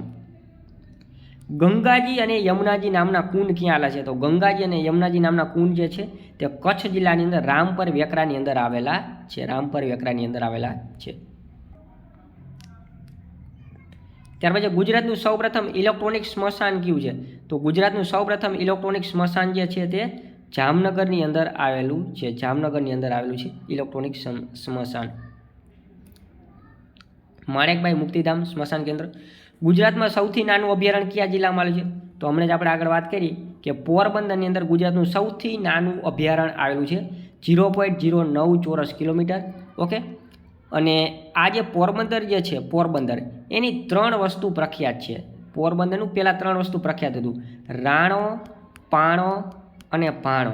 ઓકે, રાણો, પાણો અને ભાણો. ઓકે, રાણો એટલે કે મહારાજા નટવરસિંહજી કે જેમને પોરબંદર શહેરની કાયા પલટ કરી હતી. અને પાણો એટલે કે પોરબંદરનો પથ્થર જે છે એ વખણાય છે. અને ભાણો એટલે કે ભાણજી લવજી કે જેઓ ઘીના પ્રખ્યાત વેપારી હતા. એટલા માટે પોરબંદર શહેર રાણો, પાણો અને ભાણાની કહેવતથી જાણીતું છે. ઇન્ડોલોજિકલ રિસર્ચ ઇન્સ્ટિટ્યૂટ ક્યાં આવેલું છે? તો ઇન્ડોલોજિકલ રિસર્ચ ઇન્સ્ટિટ્યૂટ છે તે આવેલું છે દ્વારકાની અંદર ઇન્ડોલોજિકલ રિસર્ચ ઇન્સ્ટિટ્યૂટ આવેલું છે. ત્યાર પછી ભદ્રેશ્વર જૈન દેરાસરનો જીર્ણોદ્ધાર કોના દ્વારા કરવામાં આવેલો? ભદ્રેશ્વર જૈન દેરાસર કચ્છની અંદર આવેલું છે, અંજારની અંદર. ઓકે, શેઠ જગદુશા દ્વારા ભદ્રેશ્વર જૈન દેરાસરનો જીર્ણોદ્ધાર કરવામાં આવ્યો હતો. અને અહીંયા ભદ્રેશ્વરની અંદર જ મહાભારત કાળની પાંડવકુંડ વાવ આવેલી છે કે જેમાં 52 જૈન દેરાસરો આવેલા છે. ચોખંડા મહાદેવની અંદર સિદ્ધરાજ જયસિંહનો 1139ની સાલનો શિલાલેખ આવેલો છે. અને ભદ્રેશ્વરમાં દુધિયા વાવ આવેલી છે, પાંડવકુંડ વાવ પણ આવેલી છે. જામનગરમાં આયુર્વેદિક યુનિવર્સિટીની સ્થાપના કઈ સાલમાં કરવામાં આવી હતી? તો આયુર્વેદિક યુનિવર્સિટીની જે સ્થાપના જે છે 1967માં કરવામાં આવી હતી જામનગરની અંદર. અને અત્યારે હવે આ કેન્દ્ર સરકારને હસ્તગત પણ કેન્દ્રીય સંસ્થા બનાવવામાં આવી છે. નરેન્દ્ર મોદી દ્વારા જાહેર કરવામાં આવ્યું.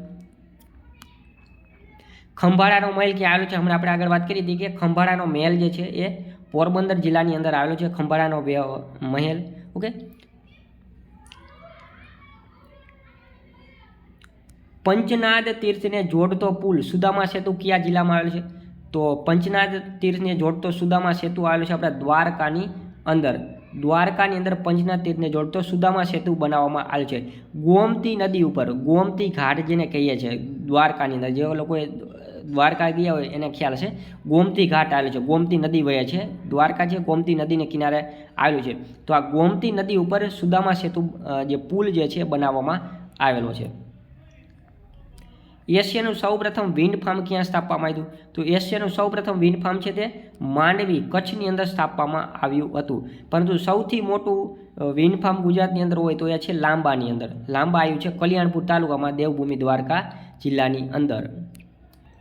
ગુલાબ કુંવરબા આયુર્વેદિક કોલેજ ક્યાં આવેલી છે? તો ગુલાબ કુંવરબા આયુર્વેદિક કોલેજ છે તે જામનગર જિલ્લાની અંદર આવેલી છે. શ્રી કૃષ્ણની રાણી જાંબુવંતીનું ભોંયરું, ઓકે, અહીંયા એટલું ભોંયરું લખવાનું રહી ગયેલું છે.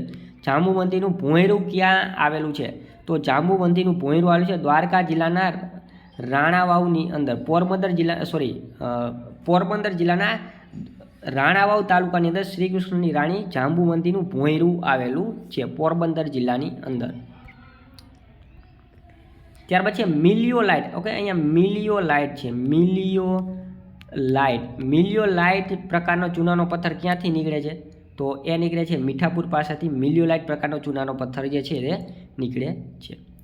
સમગ્ર ભારતનું એકમાત્ર પ્રાઇવેટ બીચ કયો છે? પ્રાઇવેટ બીચ પૂછ્યું છે, બંદર નથી. ઓકે, બંદર નથી. પ્રાઇવેટ બીચની વાત કરવામાં આવે તો કચ્છની અંદર કચ્છ જિલ્લાના માંડવીની અંદર પ્રાઇવેટ બીચ આવેલો છે, માંડવીની અંદર. અને અહીંયા વિજય વિલાસ પેલેસ પણ આવેલો છે. ઓકે, અને પ્રાઇવેટ પોર્ટ જો કે ગુજરાતની અંદર પ્રાઇવેટ પોર્ટ તો એ છે મુન્દ્રા. ઓકે, મુન્દ્રા છે પ્રાઇવેટ પોર્ટ છે. પીપાવાવ જે સૌપ્રથમ પૂછે તો પીપાવાવ છે. સૌપ્રથમ પીપાવાવ પ્રથમ પ્રાઇવેટ પોર્ટ હતું. આ મુન્દ્રાય પ્રાઇવેટ પોર્ટ જે છે કે જે અદાણી કંપની સંભાળે છે. બરડા અભયારણ્ય કયા તાલુકામાં છે? તો બરડા અભયારણ્ય જે છે તે પોરબંદર જિલ્લાના રાણાવાવ તાલુકાની અંદર આવેલું છે. તાલુકો પૂછ્યો છે, જો જિલ્લો નથી, તાલુકો પૂછ્યો તો પોરબંદર જિલ્લાના રાણાવાવ તાલુકાની અંદર આ બરડા અભયારણ્ય આવેલું છે. અને બરડા અભયારણ્યની અંદર આભપરા નામનું શિખર આવેલું છે, વેણુ નામનું શિખર પણ આવેલું છે. મિલેટ રિસર્ચ સ્ટેશન ક્યાં આવેલું છે? મિલેટ રિસર્ચ સ્ટેશન એટલે કે બાજરી સંશોધન કેન્દ્ર. બાજરી સંશોધન કેન્દ્ર છે તે આવેલું છે જામનગરની અંદર. મિલેટ રિસર્ચ સ્ટેશન જામનગરની અંદર. ત્યાર પછી દ્વારકા જિલ્લામાં કિલેશ્વર મહાદેવનું મંદિર ક્યાં આવેલું છે? તો દ્વારકા જિલ્લામાં કિલેશ્વર મહાદેવનું મંદિર જે છે તે ભાણવડ તાલુકાની અંદર આવેલું છે. ભાણવડ તાલુકામાં કિલેશ્વર મહાદેવનું પ્રસિદ્ધ મંદિર છે તે આવેલું છે. કાઠી દરબારોએ બનાવેલ સૂર્ય મંદિર ક્યાં આવેલું છે? તો કાઠી દરબારોએ બનાવેલું સૂર્ય મંદિર આવેલું છે કોટિયારકની અંદર. કોટિયારક આવેલું છે કચ્છની અંદર. કાઠી દરબારે બનાવેલું સૂર્ય મંદિર. ઓકે, અને બીજું કાઠી દરબારે બનાવેલું સૂર્ય મંદિર બીજું એક છે આપણું સૂરજ દેવળનું સૂર્ય મંદિર. સૂરજ દેવળનું સૂર્ય મંદિર આવેલું છે સુરેન્દ્રનગર જિલ્લાના થાનગઢ પાસે. મોઢેરાનું સૂર્ય મંદિર પણ જાણીતું છે. વિજા ભગતે શ્રી કૃષ્ણના દ્વારકાના મંદિર જેવું મંદિર કઈ જગ્યાએ બનાવ્યું હતું? તો વિજા ભગત થઈ ગયા તો એમને શ્રી કૃષ્ણના જે દ્વારકાનું મંદિર બને એવું જ મંદિર બીજું બનાવી દઉં વિસાવાડાની અંદર. પોરબંદર જિલ્લાના વિસાવાડાની અંદર. વિસાવદર નથી પરંતુ વિસાવાડા છે પોરબંદર જિલ્લાની અંદર. વિભા પેલેસ ક્યાં આવેલો છે? તો વિભા પેલેસ આવેલો છે જામનગરની અંદર. જામનગરની અંદર વિભા પેલેસ આવેલો છે. ત્યાર પછી રત્ન તળાવ ક્યાં આવેલું છે? તો રત્ન તળાવ આવેલું છે દેવભૂમિ દ્વારકા જિલ્લાની અંદર ગોપી તળાવ પાસે. દ્વારકાથી તમે બેટ દ્વારકા તમે જાઓ તો વચમાં ગોપી તળાવ આવેલું. ગોપી તળાવ પાસે અહીંયા રત્ન તળાવ જે છે તે આવેલું છે. એક ભારત શ્રેષ્ઠ ભારતના બેનર. ઓકે, થોડોક આ ક્વેશ્ચન છે ને ટાઈપિંગ મિસ્ટેક છે. ઓકે, ટાઈપિંગ મિસ્ટેક છે પરંતુ આ ક્વેશ્ચન એવો છે કે એક ભારત શ્રેષ્ઠ ભારતના બેનર હેઠળ ઉજવાતો રાષ્ટ્રીય એકતા માટેનો માધવપુરનો મેળો કયા મહિનામાં યોજાય છે, ભરાય છે? એવો આ ક્વેશ્ચન છે. એટલે ઉપર થોડોક ટાઈપિંગ મિસ્ટેક છે ક્વેશ્ચનમાં. તો જવાબ આમની અંદર આવશે ચૈત્ર માસની પૂનમ. ઓકે, ચૈત્ર માસની પૂનમે આ માધવપુરનો મેળો છે એ ભરાય છે. 1930માં ખાલી જગ્યા દ્વારા કંડલાની અંદર પુત્રીની કંડલાની અંદર જેટી બનાવીને કંડલા બંદર વિકાસની શરૂઆત કરવામાં આવી હતી. તો 1930ની અંદર જેટી બનાવી દીધો. દરિયા કિનારો અહીંયા એમાં બંદર આવેલો. તો બંદરની અંદર જે વહાણો લાંગરવા માટે જેટી બનાવવામાં આવે. તો 1930ની અંદર જે ખેંગારજી હતા રાજા, તો એમને આ કંડલા બંદરની અંદર અહીંયા પુત્રીની આપણને જેટી આવે છે. કંડલા બંદરની અંદર ખેંગારજી દ્વારા 1930માં જેટી બનાવીને આ બંદરનો વિકાસ કરવામાં આવે છે. જામનગર પાસે ખાલી જગ્યા નદી પર રણજીત સાગર બંધ બાંધવામાં આવ્યો છે. તો રણજીત સાગર બંધ જે છે તે નાગમતી નદી ઉપર બાંધવામાં આવેલો છે. જો નાગમતી નદીના કિનારે જ આપણું જામનગર શહેર જે છે, જામનગર શહેર એ વસેલું છે. અને બીજું એક કહી દઉં કે જામનગર શહેર જે છે, જામનગર શહેર એ નાગમતી અને રંગમતી આ બંને નદીની વચ્ચે વિકસેલું છે જામનગર શહેર. ઓકે. અને જામનગરની મધ્યમાં લાખોટા તળાવ આવેલું છે, લાખોટા તળાવ આવેલું છે અને એની વચ્ચે આવેલું છે લાખોટા ફોર્ટ અથવા તો લાખોટા મ્યુઝિયમ પણ આવેલું છે. ટાટા કંપનીનું સોડા એશ અને કોસ્ટિક સોડા બનાવવાનું કારખાનું ક્યાં આવેલું છે? તો ટાટા કંપનીનું સોડા એશ અને કોસ્ટિક સોડા બનાવવાનું કારખાનું આવેલું છે મીઠાપુરની અંદર. અને મીઠાપુર આવેલું છે આપણા દેવભૂમિ દ્વારકા જિલ્લાની અંદર, મીઠાપુર. ઓકે. ટાટા કેમિકલ્સ આવેલું છે મીઠાપુરની અંદર.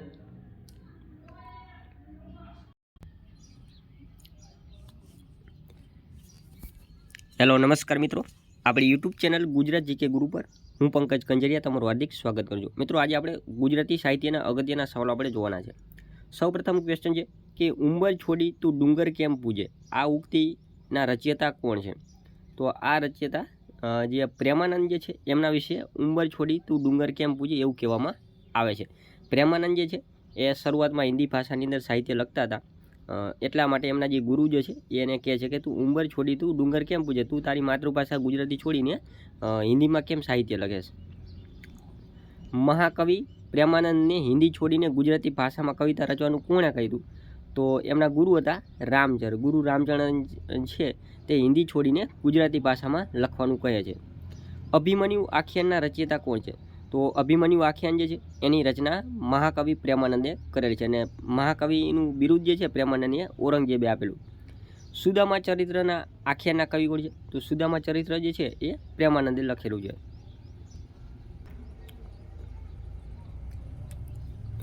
આખ્યાન કાવ્ય પ્રકાર સાથે કયા કવિનું નામ સંકળાયેલું છે? તો પ્રેમાનંદ સાથે આખ્યાનનું નામ જોડાયેલું છે. અત્રે આપેલી કૃતિઓમાંથી મહાકવિ પ્રેમાનંદની કૃતિ જણાવો. તો મહાકવિ પ્રેમાનંદે રણયજ્ઞ લખેલું છે અને રણયજ્ઞ જે છે એ રામાયણ પર આધારિત છે. રામાયણ પર આધારિત છે આ રણયજ્ઞ. કવિ શિરોમણીનું સન્માન પામનાર કવિનું નામ જણાવો. તો પ્રેમાનંદ જે છે કવિ શિરોમણીનું સન્માન પામનાર કવિ છે. ગુજરાતી ભાષાને અન્ય ભાષા જેવું ગૌરવ ન મળે ત્યાં સુધી પાઘડી નહીં પહેરવું આવી પ્રતિજ્ઞા કોણે લીધી હતી? આવી પ્રતિજ્ઞા મહાકવિ પ્રેમાનંદે લીધી હતી. પ્રેમાનંદને તેમના આખ્યાનોમાં દમયંતીના સૌંદર્યની લાલસા ધરાવતા કોને અતિ પામર પશુવત વ્યવહાર કરતા દર્શાવ્યા છે? તો એ છે સગા સંબંધીઓને. સૂસા પૈસા ચાર એવી ગુજરાતી ભાષા માટે વપરાતી અપમાનજનક ઉક્તિથી દુઃખી થઈ કયા મધ્યયુગીન કવિએ ગુજરાતી ભાષાને આગળ લાવવાનો નિર્ધાર કર્યો છે? તો એ છે પ્રેમાનંદ. ઓખાહરણ, કુંવરબાઈનું મામેરું, નળાખ્યાન જેવા આખ્યાન આપનાર આખ્યાનકાર કોણ છે?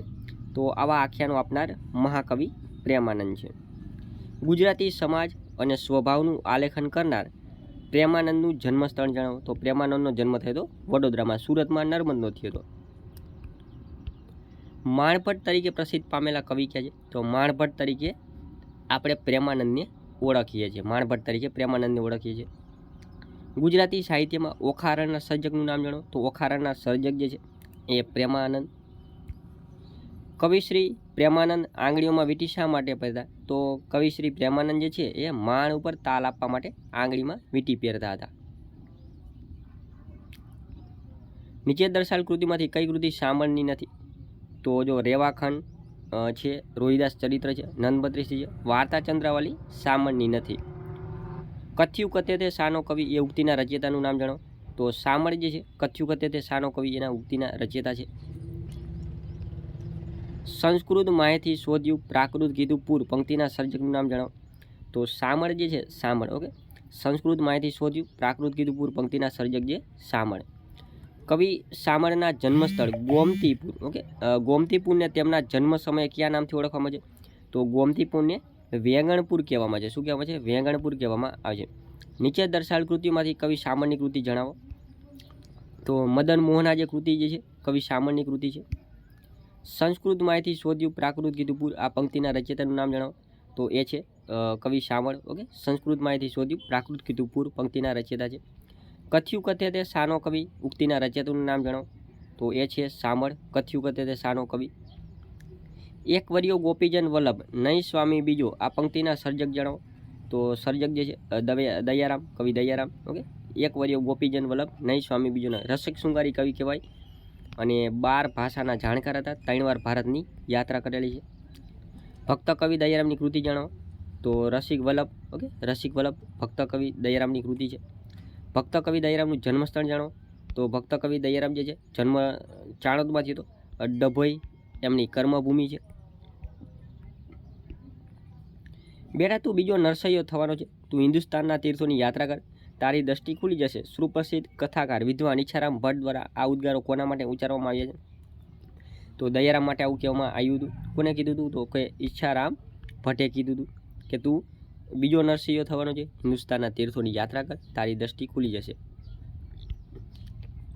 નીચેનામાંથી કયા કવિનો જન્મ વડોદરાના ચાંદોદ ગામમાં થયો હતો? તો દયારામનો જન્મ ચાંદોદની અંદર થયો હતો. જે કોઈ પ્રેમ અંશ અવતરે, પ્રેમ રસ તેના ઉરમાં ઠરે, પંક્તિના સર્જકનું નામ જણાવો. તો ભક્ત કવિ દયારામ જે છે એમના વિશે આવું કહેવામાં છે કે જે કોઈ પ્રેમ અંશ અવતરે, પ્રેમ રસ તેમના ઉરમાં ઠરે. કવિ નાનાલાલે કોને પ્રાચીનતાના મોતી વરસતા છેલ્લા રસમગ તરીકે ઓળખાવ્યા છે? તો એ છે કવિ દયારામ. ગોપીનું મન કૃષ્ણમય હોવાથી તેને કાળા રંગની વસ્તુમાં કૃષ્ણ દેખાય છે એવો ઉલ્લેખ કરનાર કવિનું નામ જાણો. તો એવો ઉલ્લેખ કરનાર છે દયારામ. નીચેનામાંથી દયારામની કૃતિ ઓળખાવો. તો જે કોઈ પ્રેમ અંશ અવતરે એ દયારામની કૃતિ છે. પદો અને ગરબીઓથી લોકપ્રિય બનેલા કવિશ્રી દયારામ ક્યાંના વતની હતા? તો દયારામ જે ચાણોદના વતની હતા. જે કોઈ પ્રેમ અંશ અવતરે કાવ્યના રચયિતા તો કે દયારામ. દયારામ નામ સાથે કયું સાહિત્ય સંકળાયેલું છે? તો દયારામની ગરબી વખણાય અને વલ્લભ મેવાડા, ઓકે, વલ્લભ મેવાડા.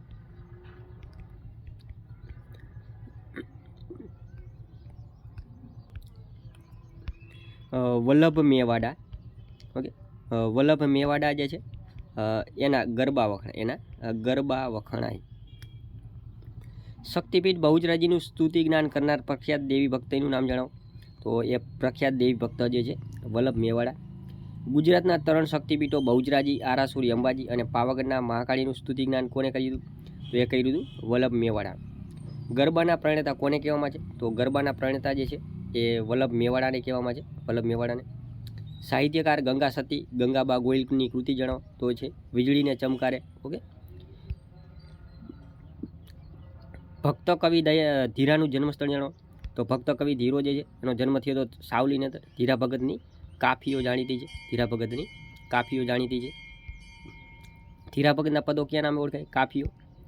હરિનો માર્ગ છે, સુરાનો, નહીં કાયરનું કામ જાણે. આ પંક્તિના રચયિતા કોણ છે? તો પ્રીતમ દાસ જે છે એમની આ પંક્તિ લખેલી છે. ગુજરાતી સાહિત્યમાં ભવાઈના વેશો કોણે લખ્યા? તો ભવાઈના વેશો જે છે અસાઈડ ઠાકરે લખેલા છે. ભવાઈનો કયો વેશ સૌથી જૂનામાં જૂનો વેશ ગણાય છે? તો રામદેવપીનો વેશ જે છે એ સૌથી જૂનામાં જૂનો વેશ ગણાય છે. જમો થાળ જીવન જાવું વણજારી, આ કોણે લખેલું છે? તો આ લખેલું છે ભૂમાનંદ સ્વામીએ. છાયા એટલે છાપરાને, ચાળિયા એટલા ઘર, ભોજા ભગતો એમ ભણે જે વાંઢા એટલા વર. પંક્તિના સર્જકનું નામ જાણો. તો કવિ દલપતરામ જે છે એમની આ પંક્તિ લખેલી છે. અત્રે દર્શાવેલ કૃતિઓ પૈકી કઈ કૃતિના રચયિતા કવિ દલપતરામ છે? તો કાવ્ય દોહન જે છે એમની રચના કવિ દલપતરામે કરેલી છે. કવિ નાનાલાલના કવિ પિતા કોણ હતા? તો કવિ નાનાલાલના કવિ પિતા હતા કવિ દલપતરામ. કવિ દલપતરામનું જન્મસ્થળ જણાવો. તો દલપતરામનો જન્મ વઢવાણમાં થયો હતો. લોકહિત ચિંતક, સુધારણા શાળા શિક્ષક કવિ દલપતરામે કોને અનુસરીને સ્થાન વર્ણન અને ઋતુ વર્ણનના કાવ્યો રચેલા છે? તો સ્થાન વર્ણન અને ઋતુ વર્ણનના કાવ્યો જે છે એ કવિ નર્મદને અનુસૂદીને લખેલા છે. પ્રેમાનંદના જીવન વિશે માહિતી મેળવવા કયા કવિ વડોદરા ગયા હતા? તો ગયા હતા નર્મદ જે છે એ ઠેઠ વડોદરા ગયા હતા. અને નર્મદનો જન્મ તો સુરતની અંદર થયો હતો, ઓકે, સુરતની અંદર.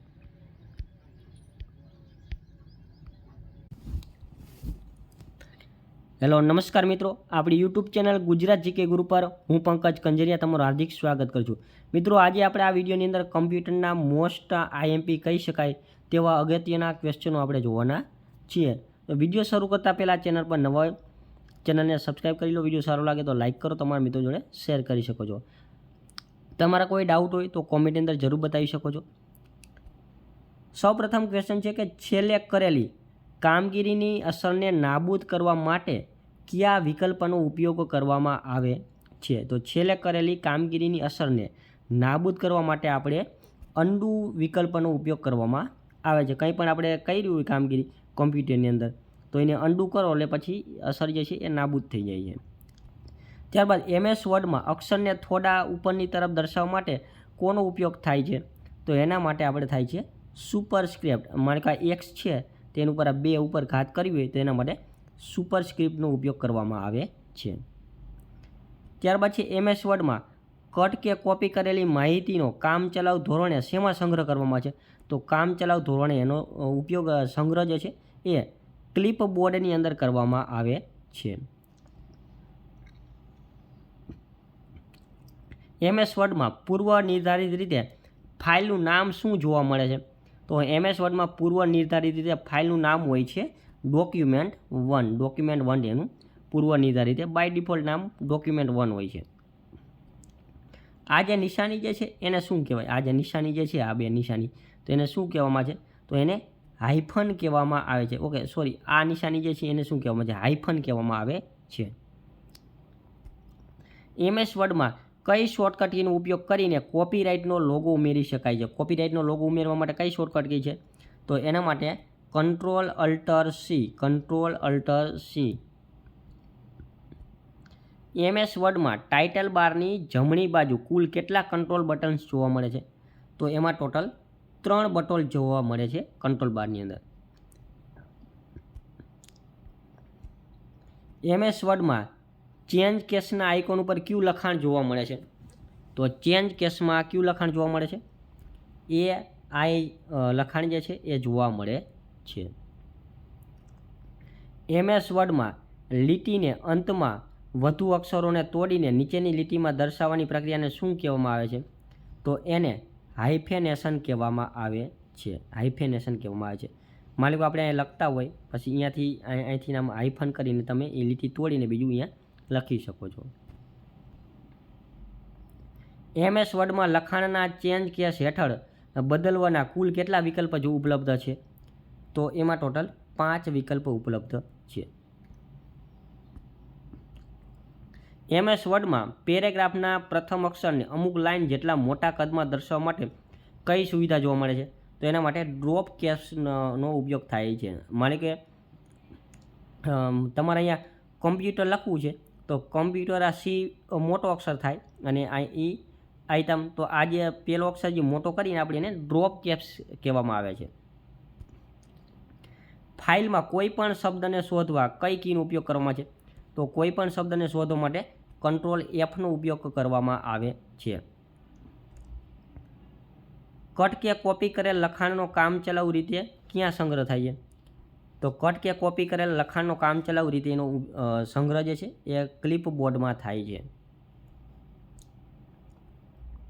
MS વર્ડમાં સિલેક્શન મોડને ડિસેબલ કરવા માટે કઈ કીબોર્ડની ઉપયોગ થાય છે? તો એના માટે એસ્કેપ કીનો ઉપયોગ થાય છે. MS વર્ડમાં પેજને આડું દર્શાવવા માટે કયા વિકલ્પનો ઉપયોગ કરવામાં છે? તો એના માટે આપણે લેન્ડસ્કેપનો ઉપયોગ કરવામાં આવે છે. લેન્ડસ્કેપનો ઉપયોગ, જો આ MS વર્ડ હોય તો એમાં જે આડું લખાણ લખવું હોય તો એના માટે લેન્ડસ્કેપનો ઉપયોગ કરવામાં આવે છે, અને જે ઊભું લખાણ આપણે A4 સાઇઝનું પેજ કરવું હોય તો એના માટે પોર્ટ્રેટ મોડનો ઉપયોગ કરવામાં આવે છે. MS વર્ડમાં પેજ સેટઅપના માર્જિન હેઠળ કયો વિકલ્પ જોવા મળતો નથી? તો એની અંદર સેન્ટરનો ઉપયોગ, જો લેફ્ટ જોવા મળે, રાઇટ જોવા મળે, ટોપ જોવા મળે, સેન્ટર જોવા મળતું નથી. નીચેનામાંથી કઈ ટેપથી તમે MS વર્ડમાં પેજ બ્રેક સામેલ કરી શકો છો? તો પેજ બ્રેક કરવા માટે તમે ઇન્સર્ટ મેનુનો ઉપયોગ કરી શકો છો. MS વર્ડમાં ફકરાને ઇન્ડેટ કરવા માટેની શોર્ટકટ કઈ છે?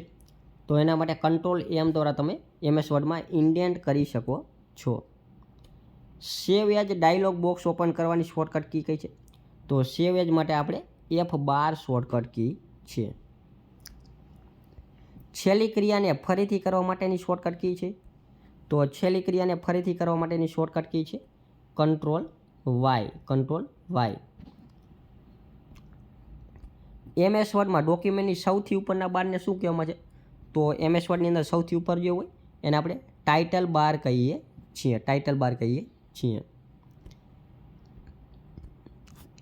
MS વર્ડમાં કેટલા પ્રકારનું અલાઇનમેન્ટ હોય છે? અલાઇનમેન્ટની વાત કરવામાં છે તો એની અંદર ટોટલ 4 પ્રકારના અલાઇનમેન્ટ હોય છે MS વર્ડની અંદર. ઓકે, રાઇટ એલાઇનમેન્ટ વગેરે.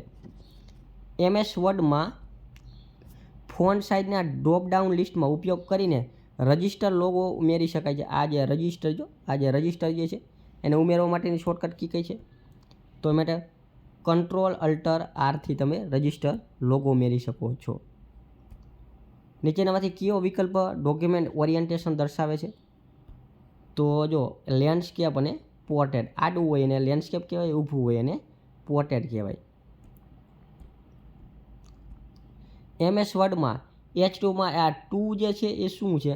તો એ જે છે એને સબસ્ક્રિપ્ટ કહેવામાં આવે છે. MS વર્ડમાં ફાઇલની પ્રિન્ટ લેતી વખતે બાઇન્ડિંગ સાઇડની જગ્યા છોડવા માટે કોનો ઉપયોગ કરવામાં છે? તો એના માટે ગટરનો ઓપ્શન છે. MS વર્ડમાં અક્ષરોને થોડા નીચે તરફ દર્શાવવા માટે કોનો ઉપયોગ કરવામાં છે? તો એના માટે સબસ્ક્રિપ્ટનો ઉપયોગ કરવામાં આવે છે. માની લો X આ જે છે 2 ઓ આમ કરવું હોય તો એના માટે આ 2 માટે સબસ્ક્રિપ્ટનો ઉપયોગ કરવામાં આવે. ઉપર કરવું હોય તો સુપરસ્ક્રિપ્ટનો ઉપયોગ કરવામાં આવે. MS વર્ડને શરૂ કરવા માટે રનના ડાયલોગ બોક્સમાં શું ટાઈપ કરીને એન્ટર કરી શકાય છે? તો એના માટે વિન વર્ડ જે છે એ લખવામાં આવે છે.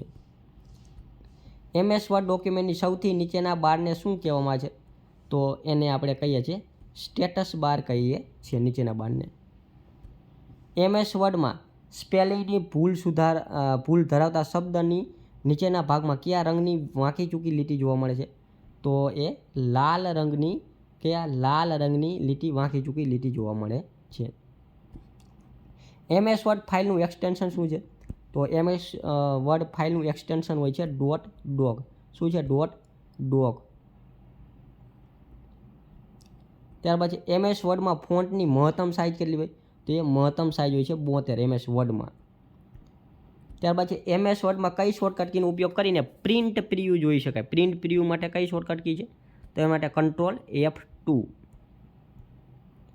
પછી MS વર્ડમાં ડોક્યુમેન્ટના અંત ભાગમાં જવા માટે કઈ શોર્ટકટ કીનો ઉપયોગ થાય? તો અંત ભાગમાં જવા માટે Ctrl+N નો ઉપયોગ કરવામાં આવે છે.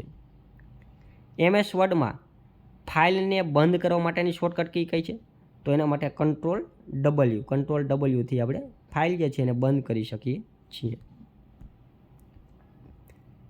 MS વર્ડમાં ટાઈપિંગની ભૂલ આપમેળે સુધારવા માટેનો કયો વિકલ્પ ઉપયોગ છે? તો એના માટે ઓટો કરેક્ટથી આપણે ટાઈપિંગની ભૂલ છે એ સુધારી શકીએ છીએ.